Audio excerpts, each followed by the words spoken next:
அனைவருக்கும் வணக்கம். என்னோட சேனலை சப்ஸ்கிரைபர் பண்ணிக்கோங்க.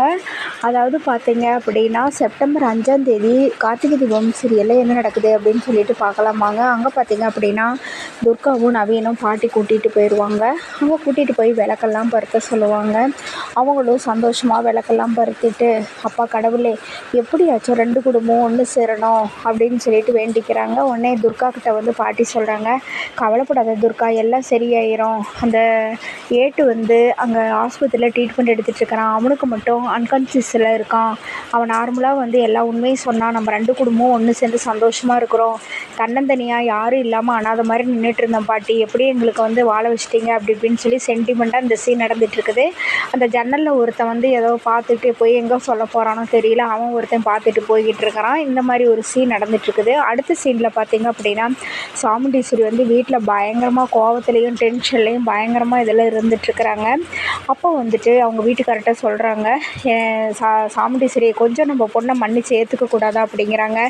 என்னங்க நீங்கள் பேசிகிட்ருக்கிறீங்க? அவளுக்கு எவ்வளோ திமிரு இருந்தால், எவ்வளோ நெஞ்செழுத்தம் இருந்தால், ஒரு அம்மா நான் இருக்கேன் உயிரோட, ஒரு வார்த்தை கூட சொல்லாமல் எனக்கு தெரியாமல் திருட்டுத்தனமாக போய் கல்யாணம் பண்ணிட்டு வந்திருக்கிறா. நீங்கள் எல்லோரும் அவளுக்கு சப்போர்ட் பண்ணிகிட்ருக்கிறீங்களா? உங்களுக்கு அவ்வளோதான் பார்த்துக்குங்க அப்படின்னு சொல்லிட்டு பயங்கரமாக, யார் இனிமேல் அவளை பற்றி எங்கிட்ட பேசாதீங்க அப்படின்னு சொல்லிட்டு அவகிட்ட இருக்கிற துணிமணியெல்லாம் எடுத்துகிட்டு வந்து வாசலில் போட்டு எரிக்கிறாங்க.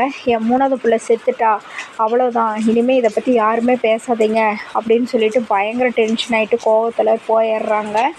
அதுக்கப்புறமா அடுத்த சீனில் பார்த்தீங்கன்னா, ஆஸ்பத்திரியில் இருக்கிற ஏட்டுக்கு ஞாபகம் வந்துடுது. உடனே நர்ஸுக்கிட்ட சொல்கிறாங்க. சொன்ன உடனே நர்ஸு இருந்துக்கிட்டு ஃபோன் பண்ணி பரமேஸ்வரி பாட்டிக்கிட்ட சொல்கிறாங்க, இந்த மாதிரி அவருக்கு நினைவு வந்துருச்சுங்கம்மா, நீங்கள் உடனே கொஞ்சம் சீக்கிரம் வர்றீங்களாங்கிறாங்க. உடனே கார்த்திகிட்ட ஃபோன் பண்ணி பாட்டி சொல்கிறாங்க. உடனே 2 பேரும் வேகமாக இங்கேருந்து போகிறாங்க. எப்படியாச்சும் அவங்கள காப்பாற்றி கூட்டிகிட்டு வந்துடலாம் அப்படின்ட்டு. ஆனால் அங்கே என்ன நடக்குதுன்னா, அவர் இறந்துடுறாரு. அதை பார்த்து அதிர்ச்சி அடைகிறாங்க. ஐயோ, அந்த சிவனாண்டி ஆளியை வந்து அவங்களோட ஆக்சிஜன் லெவலையெல்லாம் எடுத்துகிட்டு பயங்கரமாக அவங்க இறக்க வச்சுருவாங்க. அவங்களுக்கு என்ன பண்ணுறதுனே தெரியாமல் அவங்க தவிப்பாங்க. ஐயோ இப்படி ஆயிடுச்சு அப்படின்னு சொல்லிட்டு அவங்க ஒரு பக்கம் வருத்தப்பட்டுட்ருப்பாங்க. இங்கே வந்து பார்த்திங்கன்னா, வீட்டுக்கு போலீஸ் எல்லாம் வந்துடுவாங்க. போலீஸ் வந்து இங்கே வந்து எதுக்கு விசாரணை பண்ண எதுக்கு வரீங்க அப்படின்னோடனே, அந்த ஏட்டு இறந்துட்டாருங்க அப்படின்னோடனே, ஏட்டு இறந்துட்டா அது அந்த பரமேஸ்வரி பாட்டி தான் கூட்டிகிட்டு வந்தாங்க, அங்கே போய் கேளுங்க அப்படின்னு சந்திரகலா சொல்கிறாங்க. எங்களை எதுக்கு தேவையில்லாமல் வந்து விசாரிச்சுட்ருக்கிறீங்க அப்படிங்கிறாங்க. ஏங்கம்மா, உங்கள் ஃபங்க்ஷனில் தான் வந்து அவர் இறந்தார், அதனால தான் அப்படிங்கிறாங்க. எங்களுக்கும் அதுக்கும் சம்மந்தம் இல்லை, நீங்கள் போய் அங்கே விசாரிங்கன்னொன்னே, சரி நாங்கள் பரமேஸ்வரி பாட்டி விசாரிக்க போகிறோன்னு போலீஸ் அங்கே போயிடுறாங்க.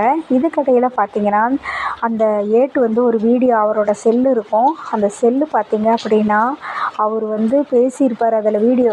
அதாவது இந்த மாதிரி உண்மையை, அதாவது சாமுண்டீஸ்வரியோட அம்மா இறந்ததுக்கு காரணம் இவங்க பாட்டியும், கார்த்தியோட பாட்டியும் அவங்க தாத்தா கிடையாது, அந்த சிவனாண்டியோட சித்தப்பா தான் காரணம் அப்படிங்கிற விஷயத்த பேசின அவரோட செல். அதாவது அவரை துப்பாக்கியில் சுடுறப்ப அந்த செல்லு பார்த்திங்கன்னா, அவங்க சீர்கூடையெல்லாம் வச்சுருப்பாங்க, அந்த பாத்திரத்துக்குள்ளே கிடக்கும். அந்த செல்லை மட்டும் கையில் கிடச்சிதுன்னா அதில் ஆதாரம் இருக்குது.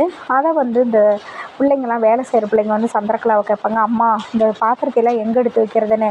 அதான் துர்காவுக்கு கல்யாணத்துக்காக கொடுக்கலான்னு இருந்தா, அதெல்லாம் கொண்டு போய் சாமிட்டுக்குள்ளே வைங்க அப்படிங்கிறாங்க. அவங்க எல்லா பாத்திரத்தையும் சாமிட்டுக்குள்ளே வச்சுருக்கிறாங்க. அந்த செல்லுக்குள்ளே அந்த ஏட்டு பேசின வீடியோ ஆதாரம் இருக்குது.